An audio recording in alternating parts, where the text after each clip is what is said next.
Le Bayer de Bruegel, analyse du tableau. Ce tableau est le plus petit de toute l'œuvre de Bruegel.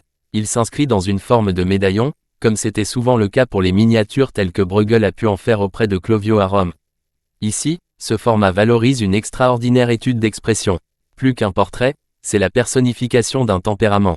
Il se peut que le sujet soit inspiré par la série allégorique, dont fait partie la paresse, que Bruegel réalise à la même époque pour le graveur-éditeur Hieronymus Koch.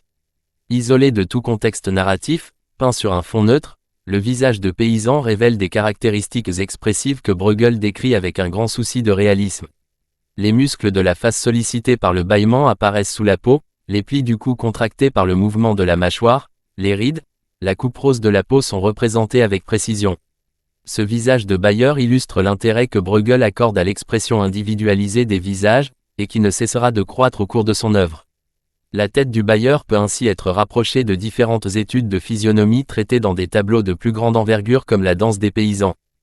Le Bayer figurait dans l'inventaire après décès de la collection du grand peintre flamand Pierre-Paul Rubens, ami d'un des fils de Bruegel.